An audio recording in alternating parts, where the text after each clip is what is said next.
Bismillahirrahmanirrahim. Assalamualaikum warahmatullahi wabarakatuh.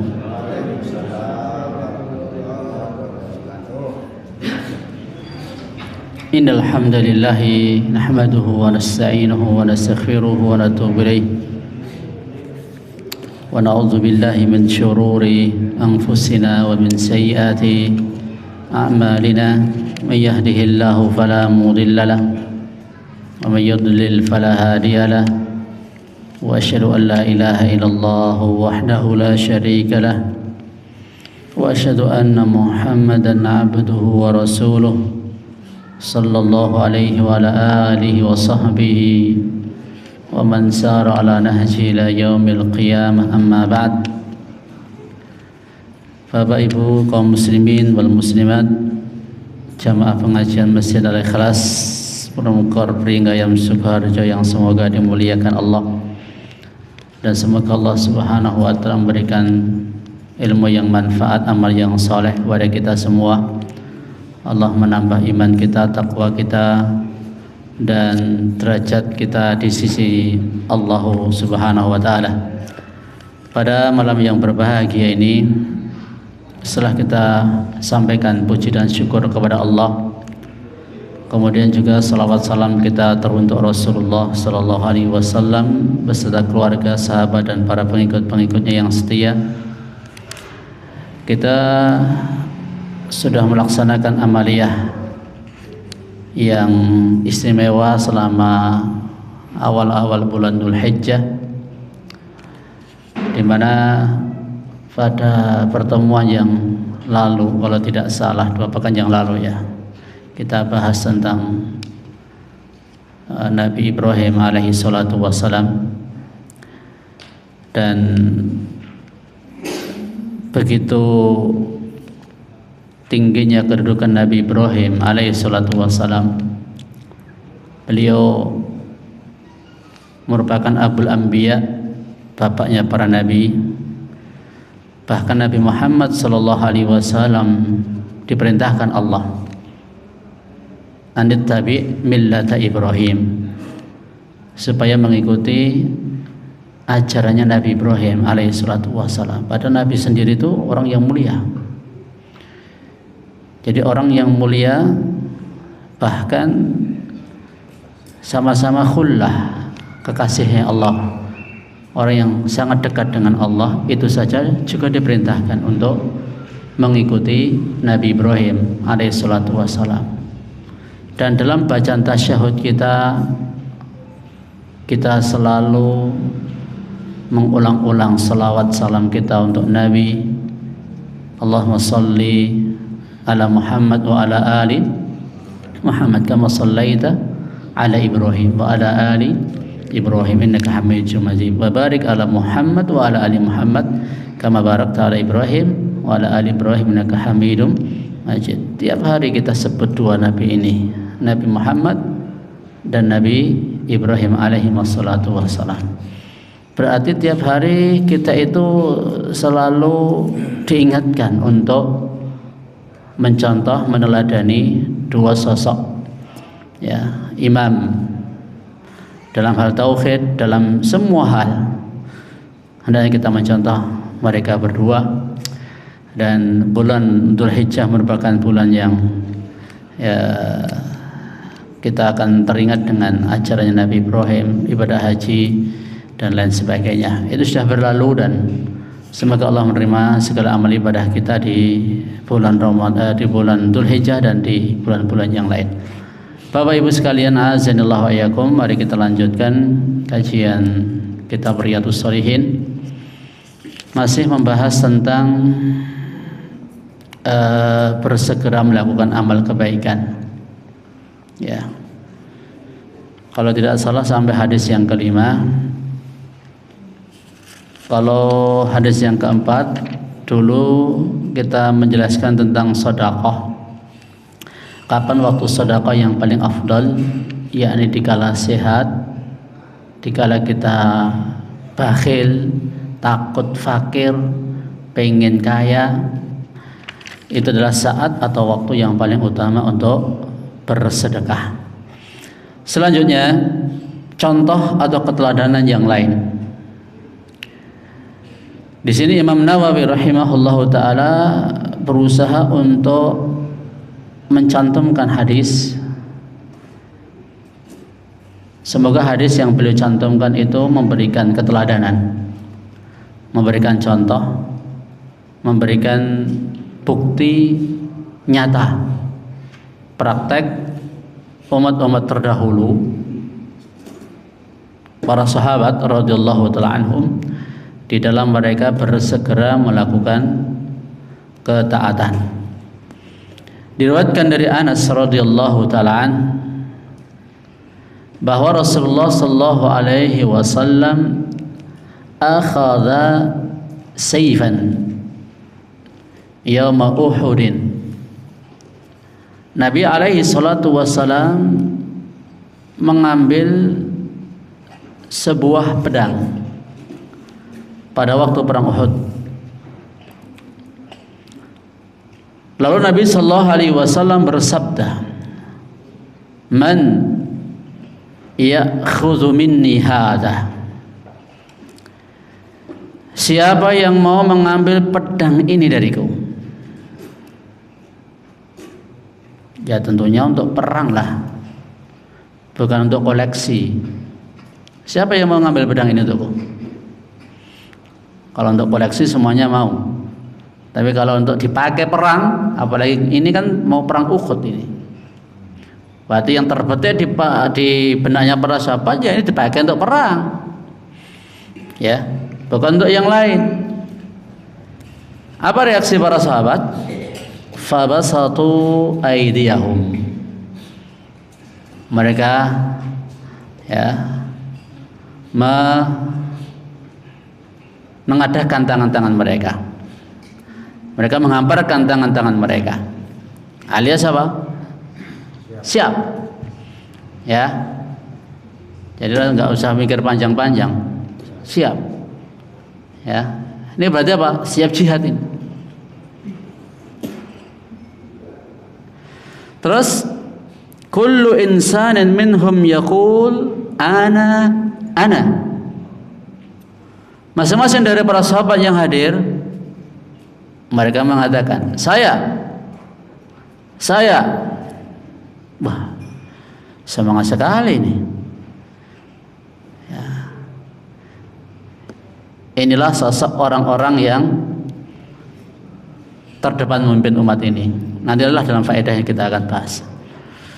Qala faman ya'khudhu bihaqqihi. Nabi sallallahu alaihi wasallam kembali tanya kepada para sahabat, siapa yang mau memegang pedang ini dan menunaikan haknya? Apa haknya ya? Haknya ya dipakai untuk, nanti dijelaskan oleh Nabi sallallahu alaihi wasallam. Fa ahjamal qaum. Para sahabat pun mereka terdiam. Wah, jangan-jangan haknya besar.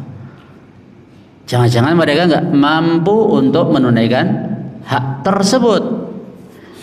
Dikiranya mereka khalas ambil pedang dipakai untuk berjihad. Siap mereka kalau yang seperti itu. Tapi kalau Nabi sallallahu alaihi wasallam masih memberikan keterangan, siapa yang mau mengambil dengan haknya, ini yang karena para sahabat belum paham haknya apa, jangan-jangan besar dan tidak sanggup mereka untuk menunaikan hak tersebut. Kalau cuma untuk pakai perang ya siap mereka. Terus dijawab oleh Abu Dujana radhiyallahu taala an, ana akhudhuhu bihaqqihi. Saya yang akan mengambil pedang itu dengan menunaikan haknya. Ya, ini bersegera ini Abu Dujana radhiyallahu taala. Fa akhadahu, maka Abu Dujana mengambil pedang itu dari Nabi sallallahu alaihi wasallam. Fa falaqa biha mal musyrikin. Lalu dengan pedang tersebut Abu Dujana radhiyallahu taala anhu menebas kepala orang-orang musyrikin. Bapak Ibu kaum muslimin wal muslimat yang semoga dimuliakan oleh Allah Subhanahu wa taala. Perang Uhud ini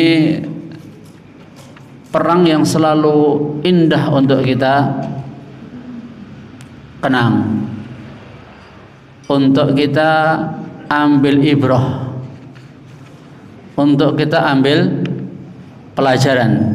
Ibnu Qayyim Al-Jauzi rahimahullahu taala dalam kitabnya Zadul Ma'ad,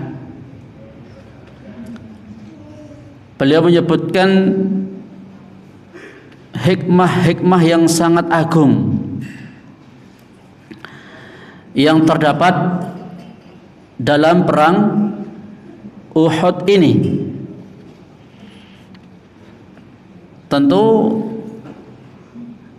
kita nggak akan banyak bicara tentang perang Uhud,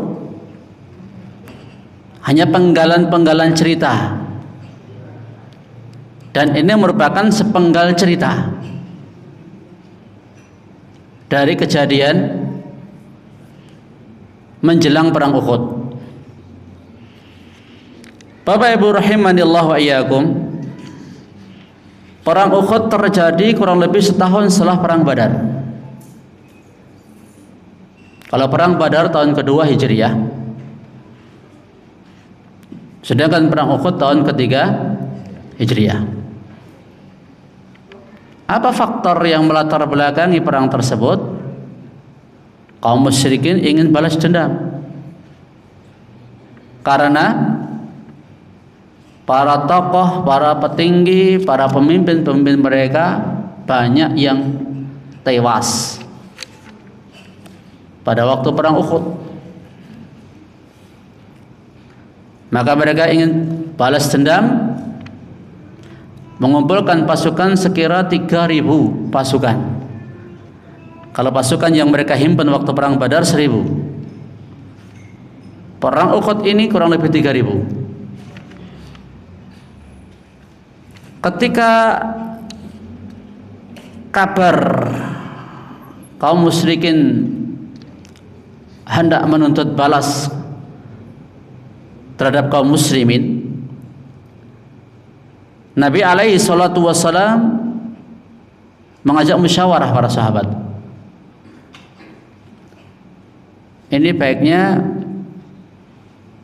kita keluar menyongsong mereka, atau kita tetap tinggal di dalam kota Madinah. Ada perbedaan pendapat di antara para sahabat. Sebagian berpendapat supaya tetap di dalam Madinah saja.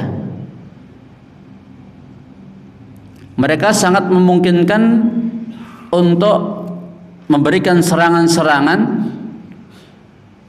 di dalam kota Madinah. Mereka bisa ke dalam rumah mereka, ya lebih leluasa kalau mereka di dalam kota Madinah. Adapun sebagian berpendapat, terutama kalangan muda, ya, terutama kalangan muda, dan yang kala perang Badar mereka tidak ikut. Mereka berpendapat supaya kita keluar. Makanya kan ketika itu kan peperangan kan dekat dengan Madinah, wong di perang di Uhud kok.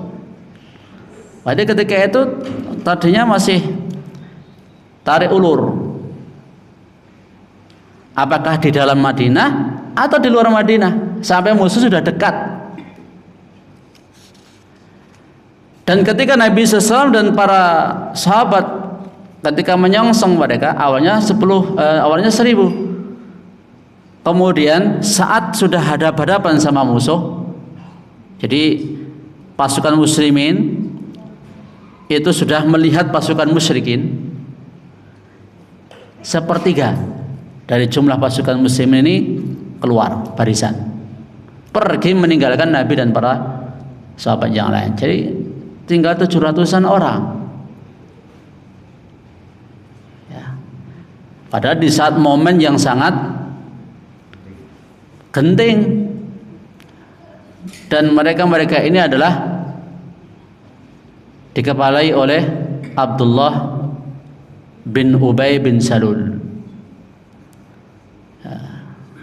Jadi jangan heran Bapak Ibu sekalian kalau di tengah barisan kaum muslimin itu ada saja orang yang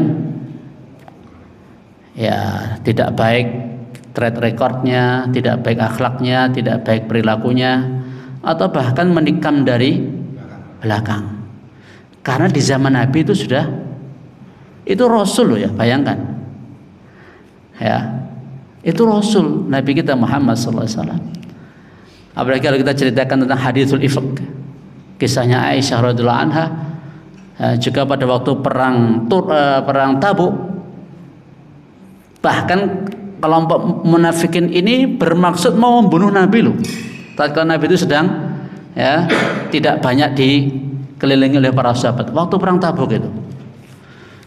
Dan ucapan-ucapan yang sangat menyakitkan yang dilontarkan oleh mereka kepada Nabi sallallahu alaihi wasallam.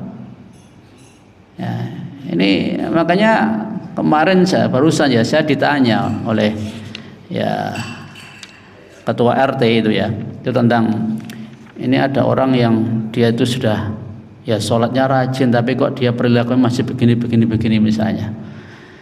Ya memang tidak ada yang menjamin bahwa kalau orang itu sudah melaksanakan sebagian syariat kemudian dia sempurna, itu tidak mungkin.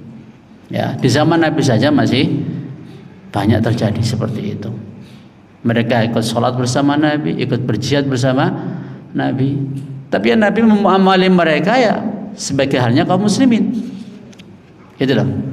Ya, karena zahirnya menampakkan Islam. Kita kembali ke sini.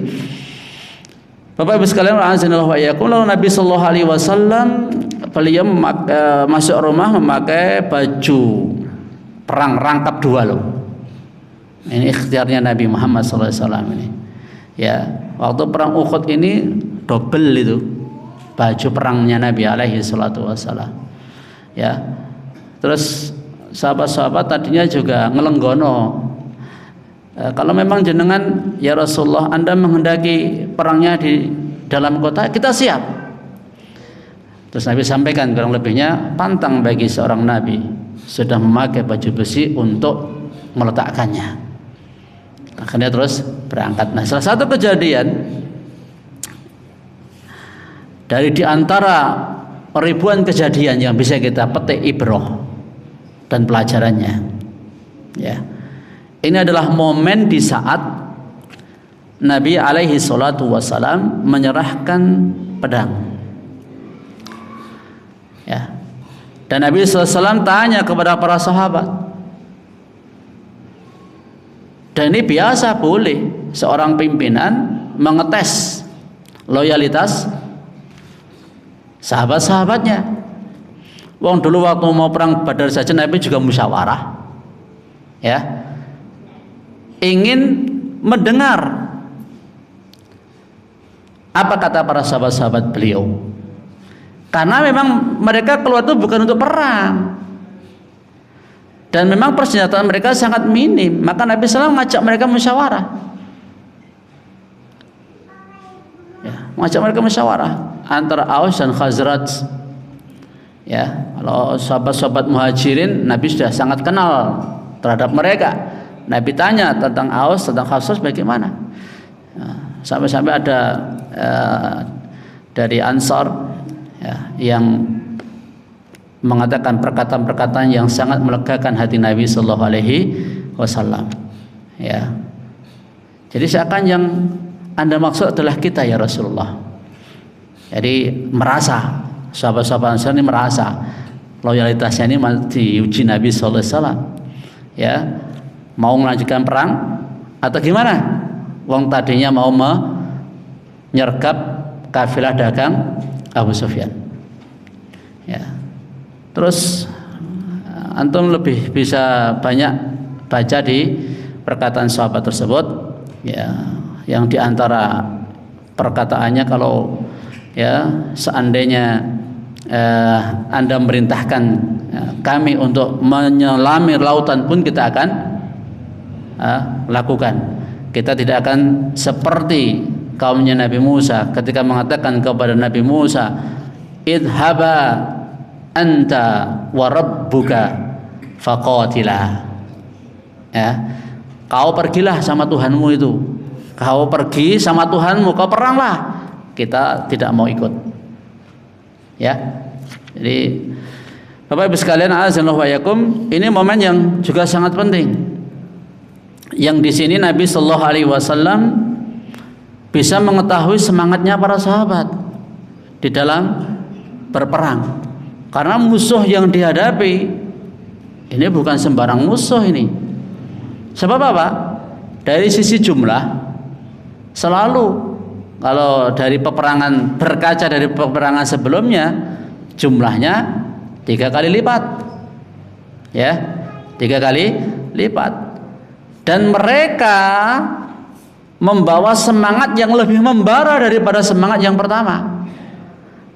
Kenapa lebih membara? Pengen untuk balas. Di antara mereka ada yang orang tuanya terbunuh, ada yang pamannya terbunuh, ada yang saudaranya terbunuh, ada yang, makanya tentu lebih berapi-api enggak? Ya, ketika mau membalas atas kekalahan mereka pada waktu perang Badar. Dan tentu mereka punya ambisi yang sangat besar. Terbukti enggak? Ternyata mereka itu sudah nyusun strategi, siasat. Satu contoh aja, Hindun binti Utbah itu sudah menyiapkan strategi apa? Ya, nyampaikan kepada Wahsy, seorang budak, supaya Wahsy ini dikasih tugas memantau, mengamat-amati Hamzah bin Abdul Muttalib. Ya, tugasnya itu aja, mengamat-amati, dan kalau ada kesempatan membunuh Hamzah bin Abdul Muttalib. Nanti dia akan dibebaskan kalau berhasil membunuh Hamzah bin Abdul Muttalib. Berarti kan sudah disusun ini. Ya, nanti yang telah membunuh si fulan, yang membunuh kerabat-kerabat mereka itu nanti diprioritaskan itu. Ya, ya. Jadi mereka ada dendam kesumat kepada para sahabat-sahabat yang dulu telah membunuh kerabat-kerabat mereka yang ada di kota Mekah. Makanya Wahsy ya, mencari celah, waktu dan kesempatan yang tepat, membidikkan tombaknya tepat mengenai perutnya Hamzah di bawah pusarnya, tembus sampai ke belakang. Ya, kita nggak bicara jauh tentang masalah itu. Yang jelas Nabi Shallallahu Alaihi Wasallam di sini dari bab, kita akan kembali ke bab yang kita bahas, ya, yaitu bab segera untuk melakukan amal kebaikan. Di sini kita bisa melihat respon para sahabat. Ini nggak mudah loh ya. Ya. Karena amalan anggota badan itu dipengaruhi oleh amalan hati. Ya. Kalau hati mereka itu imannya kuat, kalau di dalam hati mereka itu, ya, itu ketakwaannya juga kuat, respon untuk melaksanakan ketaatan pun juga kuat. Tidak mudah loh ya. Kalau misalnya ini antum, ini ada pedang ini, siapa yang mau ngambil pedang ini? Antum akan mikirnya 1000 kali pikiran toh. Apa yang dipikir? Hah? Iki mikir keluarga nih, mikir apa lagi? Pekerjaan nih, mikir apa lagi? Ya, tanah, mikir ternak, mikir duit, mikir, ya, banyak yang ada dalam benak dia. Kemarin pekerjaanku belum selesai. Ya, banyak yang muncul karena setan tidak akan pernah ridho. Ya, kemarin kan sudah kita singgung ya. Setan itu selalu menghalang-halangi hamba ketika mau berbuat kebaikan. Ketika mau masuk Islam dihalangi oleh setan. Gimana cara menghalanginya? Kau akan tinggalkan agama nenek moyang kamu. Kau akan masuk Islam meninggalkan agama nenek moyang kamu. Kau akan mendapat celaan. Kau akan begini, akan begini. dia tetap masuk Islam. Datang syariat hijrah, setan menghalang-halangi pula supaya dia nggak hijrah. Kau akan tinggalkan kampung halamanmu, kau akan tinggalkan rumahmu, kau akan tinggalkan macam-macam yang dibisikkan oleh setan. Kemudian dia tetap berhijrah. Datang syariat jihad, setan kembali menggoda manusia, ya, supaya dia tidak berjihad di jalan Allah Subhanahu wa taala. Bapak Ibu sekalian, azanillahu wa iyyakum, maka kita bersyukur kepada Allah Subhanahu wa taala bahwa ada orang-orang seperti para sahabat itu yang akan memberikan istilahnya apa ya, motivasi untuk kita, semangat dalam kita beramal. Coba kalau dulu yang nemani Rasulullah itu orang-orang semisal kita, ya pasti tidak akan begini ceritanya, ya. Imannya para sahabat sudah teruji, dan kita termenung ketika Allah Subhanahu wa taala berfirman, afa hasibatum, ya, an tadkhulul jannah am hasibatum an tadkhulul jannah. Apa kamu itu mengira kamu akan masuk surga? Ya, coba sejenak kita renungkan. Afa hasibatum, ya, an tadkhulul jannah walamma ya'tikum mathalul ladzina khalau min qablikum. Apa kamu itu akan masuk surga? Kamu mengira kamu akan masuk surga, padahal belum datang kepada kamu. Am hasibatum an tadkhulul jannah walamma ya'tikum, belum datang kepada kamu mathalul ladzina khalau min qablikum, permisalan orang-orang yang, ya, sebelum kamu. Ya, apa yang mereka terima, apa yang mereka dapatkan? Massathumul ba'sa wad-dharra wa zulzilu hatta yaqula ar-rasul walladzina amanu ma'ahu mata nasrullah ala inna nasrallahi qarib. Orang-orang yang terdahulu, ya, kaum muslimin yang menyertai Nabi sallallahu alaihi wasallam tertimpa, ya, duka, nestapa, kepedihan, ya, kemudian madarat, ya, kemudian juga diguncangkan dengan guncangan yang sangat dahsyat, bertubi-tubi ujian-ujian menerpa mereka, ya. Belum lagi mereka selamat dari intimidasi dan penyiksaannya kaum musyrikin di Mekah. Di Madinah tadinya mereka itu dengan hijrah, ya mungkin, ya, akan lebih leluasa menghirup udara kebebasan. Tapi ternyata apa? Semakin ke sana kok semakin berat, ya enggak? Kalau di Mekah kan nggak ada peperangan, tapi di Madinah ini selama 10 kurun waktu, kurang lebih 10 tahun, puluhan kali peperangan yang harus dihadapi para sahabat. Yang dihitung-hitung, ya, setiap tahun itu mungkin bisa lebih dari 2 kali peperangan. Apa nggak capek? Ya. Dan peperangan yang mereka lakukan kan bukan karena mereka yang mulai awalnya, tapi karena kaum musyrikin mereka nggak ridho. Kalau seandainya yang dibenci oleh kaum musyrikin itu adalah para sahabat, zatnya para sahabat, bukan imannya para sahabat, ya kalau mereka pergi kan selesai, nggak usah diurusi, kan gitu toh. Tapi kenapa ketika mereka pindah di Madinah kok masih dimusuhi, kok masih dikejar-kejar? Karena yang mereka benci itu bukan zatnya sahabat, bukan zatnya Nabi, tapi apa? Imannya mereka itu bahaya itu.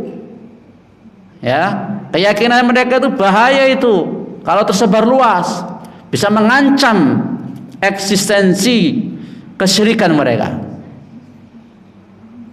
Makanya di setiap zaman itu selalu terjadi pertempuran, peperangan antara hak dengan batil. Ya, itu akan selalu ada. Orang yang di atas kebatilan, mereka mendakwakan kebatilan enggak? Apa mungkin ya orang-orang yang di atas kebatilan mereka cuma diem? Contoh sajalah penjudi. Batal enggak itu? Dia ngajak teman enggak? Ya. Siapapun, entah dia di atas kebenaran, entah dia di atas kebatilan, pasti nyari orang juga, nyari ya pengikut, nyari bolo teman konco. Buktinya iblis, setan, golek bolo enggak? Yang jelas itu ya istilahnya gurune kesesatan itu golek bolo saoke-oke ngajak menungso nang neraka kok. Ya. Makanya ya kita harus siap. Kita sekarang nggak angkat senjata, perang dengan senjata enggak, perang pemikiran, perang mindset, ghazul fikr. Bahasa rotok kerennya kan ghazul fikr, perang pemikiran. Ya, perang pemikiran. Ini mindset ya ahli-ahli kebatilan zaman sekarang ini tidak jauh beda. Wong mereka itu punya pendahulu. Kalau yang komunis ya nggak jauh beda dengan pendahulu mereka. Siapa? Pencetus komunis siapa? Ya, atau mungkin lebih hafal. Pencetus liberal ada nanti. Ya, Khawarij ada pencetusnya, Mu'tazilah ada pencetusnya. Semua manusia yang sekarang hidup ini, mereka itu meneruskan pendahulu-pendahulu mereka yang diturut terus tekan pongkote kuwi. Bongkote kono kuwi iblis yang ditiru. Tapi kalau hak kebenaran, bongkote sana itu Nabi Adam alaihi salatu wassalam. Kan cuman itu tok. Ya, kehidupan manusia itu. Aku tadi sebenarnya mau menyampaikan 2 hadis ya, tapi kok ini aja belum selesai. Dapat 1 hadis enggak apa-apa. Enggak apa-apa. Ya. Terus Bapak Ibu sekalian rahimanallah wa iyyakum. Jadi ini mengingatkan kepada kita semua ya bahwa kita ini adalah penerusnya para sahabat. Kita ini adalah penerusnya Nabi Muhammad sallallahu alaihi wasallam. Maka cara berpikir kita ya. Kemudian segala sesuatu kita, kehidupan kita, ya kita kiblatnya itu kepada Nabi dan para sahabat. Dan pasti di sana akan benturan dengan kiblat yang lain. Ana sing kiblaten yang barat, ana sing kiblaten yang komunis, ana sing kiblaten yang Yahudi, ana sing kiblaten yang Nasara, ana sing kiblaten kepada musyrikin. Sejak dulu sudah ada. Ya, apa dikira penerusnya Abu Jahal enggak ada sekarang? Ada tak? Ada. Penerusnya Romawi sekarang enggak ada? Ada. Penerusnya Persia? Ada. Penerusnya Abdullah bin Ubay bin Salul ada, semua ada. Penerusnya orang-orang fasik ada. Maka kita harus berani menyampaikan dan menyatakan kita ini penerusnya Nabi Muhammad dan para sahabat Nabi Muhammad yang dulu mereka perangnya perang fisik. Ya, mereka dulu perangnya perang fisik. Tapi kalau kita sekarang, ya kita cari ilmu yang hak, kita cari amal yang saleh. Kita bekali dengan akidah yang lurus, ya kita bekali dengan manhaj yang benar ketika kita belajar agama ini. Ya, sebab ini fitnahnya luar biasa. Jangan anggap zaman sekarang ini enak-enak saja, perang apa. Justru yang berat itu orang pemikiran. Karena musuh raketok. Ya toh? Kalau perang hadap-hadapan, ini orang kafir, ini orang, kan kelihatan musuhnya. Tapi kalau dalam perang mindset Ghazul Fikr ini, yang kita kira itu adalah kawan ternyata lawan. Yang kita kira itu lawan ternyata malah kawan. Ini loh beratnya itu. Kalau mindset kita itu tidak benar seperti mindsetnya Nabi dan para sahabat, akan keliru menilai nanti. Ya, akan keliru memberikan penilaian. Konco dianggap musuh, musuh dianggap konco. Ya. Atau yang sebenarnya berseberangan dengan kita malah kita anggap sebagai teman. Ya. Yang tidak berseberangan dengan kita malah kita anggap sebagai lawan. Ini enggak benar. Maka Bapak Ibu sekalian, azza wa jalla, ya, kita ingatkan yang seperti ini. Kita bersyukur kepada Allah tidak menghadapi masa-masa yang berat seperti dahulu para sahabat radhiyallahu ta'ala anhum. Sampai-sampai Nabi dan orang-orang yang beriman bersama Nabi mereka mengatakan, mata nasrullah, kapan datang pertolongan Allah itu? Ya. Nanti mudah-mudahan di hadis yang berikutnya ini akan semakin memperjelas kepada kita semua, ya, tentang keadaan suatu zaman yang dimana kita diperintahkan Nabi SAW untuk bersabar menghadapi zaman, ya, yang dimaksud nanti setelah hadis ini. Selanjutnya Bapak Ibu azanillah wa iyyakum, di antara para sahabat memang iman mereka itu tidak sama, ya.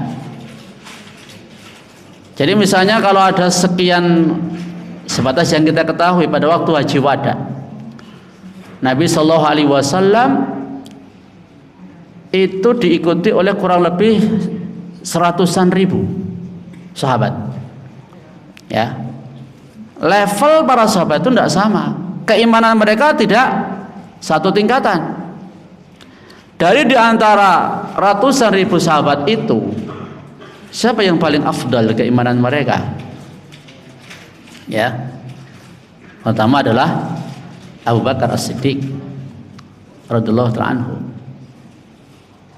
Kemudian Umar, kemudian Utsman, kemudian Ali.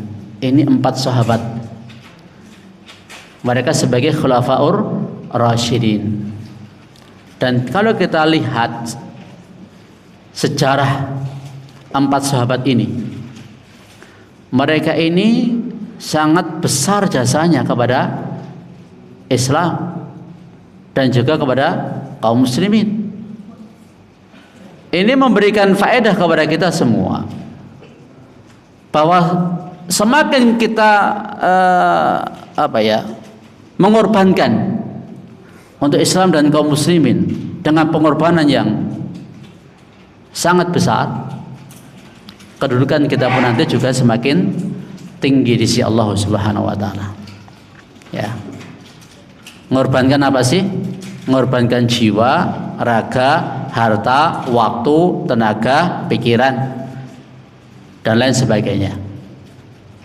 Tengok, ya, 4 sosok sahabat ini. Tentu sangat panjang kalau kita ulas satu demi satu.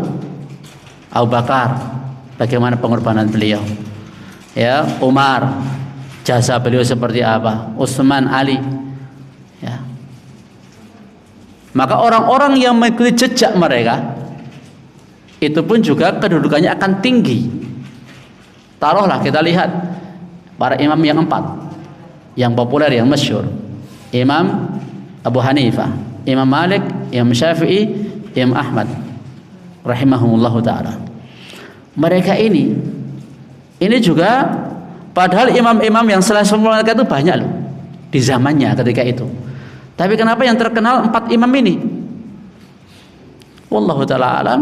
Ya, Allah Subhanahu wa ta'ala menaikkan derajat atau mengangkat derajat hamba yang dia inginkan ya, dan merendahkan siapa yang dia kehendaki. Dari para nabi rasul aja nggak selevel mereka. Ya. Paling tinggi kan Nabi Muhammad sama Nabi Ibrahim sebatas yang kita ketahui. Kemudian para rasul azbi, kemudian para rasul secara umum, di bawahnya lagi para nabi secara umum. Levelnya nabi nggak sama, levelnya para rasul secara umum juga nggak sama. Maka di sini kok ada Abu Dujana yang dia lebih cepat merespon ketika mendapatkan tantangan dari Nabi SAW. Siapa yang mau mengambil pedang ini dengan haknya, cepat merespon. Wallahu ta'ala alam. Dari sini kita juga bisa mengetahui semangatnya beliau di dalam berjuang fisabilillah. Ya, makanya beliau menjadi tameng pada waktu perang Uhud kan beliau jadi tameng, ya, perisai dengan tubuhnya, menjadi perisainya Nabi Sallallahu Alaihi Wasallam. Ya, beliau rela untuk menjadikan tubuh beliau itu sebagai tamengnya Nabi Sallallahu Alaihi Wasallam. Ya, kena lemparan panah, tombak, ya, sabetan pedang. Siapa yang kuat? Bapak Ibu sekalian, azanillahu wa iyyakum. Terus apa faedah yang lain yang bisa kita ambil di sini? Bahwa para sahabat itu adalah para pemberani. Iya. Keberanian mereka itu di atas rata-rata gitulah. Kenapa di atas rata-rata? Berani tapi benar gitu loh ya. Jangan cuma berani dok. Berani tapi benar. Kan ada orang yang cuma berani dok. Harusnya ada dua itu, berani tur bener. Ya, yang kok wani tok ya wong kafir itu ya wani mereka. Ya, mereka juga pemberani juga banyak, tapi di atas kebatilan. Jawara-jawara orang kafir juga banyak, tapi di atas kebatilan. Tapi berani di atas kebenaran. Makanya nyali ya para sahabat ketika itu ya istilahnya di atas rata-rata. Bayangkan nyalinya para sahabat itu ngadepi musuh yang berlipat jauh jumlahnya aja berani kok. Kalau kita aja mikir-mikir nggak Pak? Ya. Misalnya gelut ya 10 lawan 10 kono luwih gotot luwih terlatih ngono cik pikir-pikir enggak? Ya masih pikir-pikir toh? Ya pikir. Tapi dulu sahabat itu ya ini sekaligus pembelajaran kepada kita semua bahwa mereka itu kan persiapan fisiknya, persiapan mentalnya itu memang sudah siap. Ya, karena kita mungkin tidak pernah ya mungkin fisik kita mungkin ya sangat lemah. Ya bahkan nggak terbiasa dengan sesuatu yang berat ya kulino wis penak gitu loh ya, maka kita perlu latihan fisik, entah itu mampunya goes ya goes ya, jalan ya jalan atau lari ya lari. Yang penting apa? Persiapkan fisik kita ya, persiapkan fisik. Selain juga untuk menjaga tubuh kita, wong ini amanah dari Allah Subhanahu wa taala. Kita juga perlu untuk mempersiapkan wa'iddu mastata'tum min quwwah. Allah perintahkan hendaklah kalian persiapkan kekuatan turhibuna, yang dengan kekuatan itu kalian menggentarkan musuh-musuh Allah Subhanahu wa taala. Ya, Allah yang merintahkan kita. Ya. Jadi Bapak Ibu sekalian rahimanallahu wa iyyakum, ini tadi sampai mana ya? Kok tentang kekuatan. Oh ya, pemberani tadi ya. Para sahabat adalah sosok para pemberani. Nyali mereka di atas nyali rata-rata. Coba bayangkan, satu contoh saja ya, dan banyak sekali contoh. Nabi Muhammad SAW mengirim satu utusan. Wong siji tok rane sengancani loh. Ya, satu orang tidak ada temannya. Ngadepi siapa? Raja Persia. Padahal ketika itu Raja Persia itu termasuk satu dari dua negara adidaya ketika itu. Wong siji menghadap Raja Persia, resikonya mati nggak? Sangat mungkin. Karena apa? Ya, karena ya gitulah wataknya orang-orang musyrik. Ya, mereka itu seringkali khianat, mengkhianati apa yang sudah menjadi hukum yang berlaku. Ya. Terus datang seorang diri membawa suratnya Nabi sallallahu alaihi wasallam, dan dia nggak mau turun dari kudanya.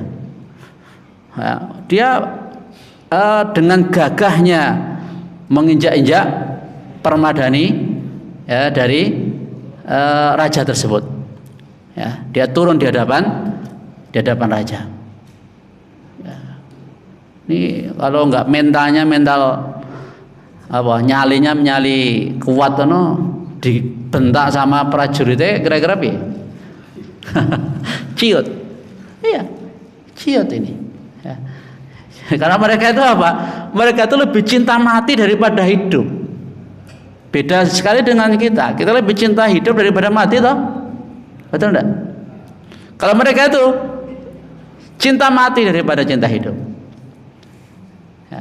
Termasuk ketika perang Mu'tah, 3.000 muslimin berhadapan dengan, ya, ada banyak versi ya.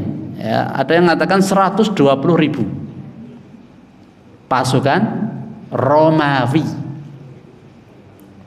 Makanya saya digoleki kaya ngono kuwi angel, Pak.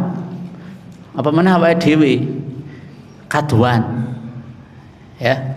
Terlalu jauh kita kalau dibandingkan dengan para sahabat. 3.000 melawan 120-an ribu. Ini kalau nyalinya nggak nyali kuat, ini melempem gitu ya.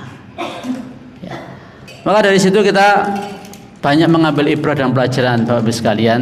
Kita itu harus mencontoh, mengkiblat, menjadikan panutan kita adalah Nabi dan para sahabat radhiyallahu taala anhum. Dan itu tentunya butuh proses. Ya, kebenaran itu akan eksis, itu prosesnya juga panjang. Demikian pula kebatilan akan eksis juga, prosesnya panjang. Akan lebih jelas nanti insya Allah di hadis setelah ini, bahwa hak dan batil itu akan selalu ya saling mengalahkan. Ketika kebatilan itu eksis,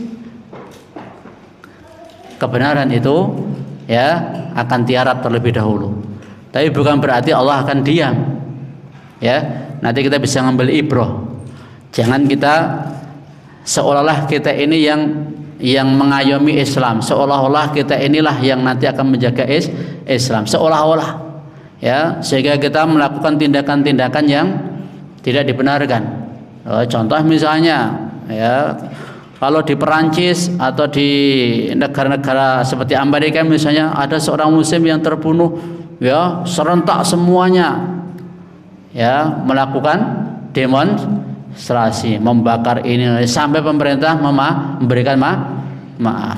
Apakah cara seperti ini dibenarkan? Dan itu banyak yang memuji loh. Ya, perilaku seperti itu. Insya Allah di pertemuan yang akan datang kita akan bahas menghadapi pemimpin yang zalim atau ya pemimpin yang berbuat tidak adil. Ya, ada hadisnya dari Anas radhiyallahu taala anhu. Ini yang bisa saya sampaikan.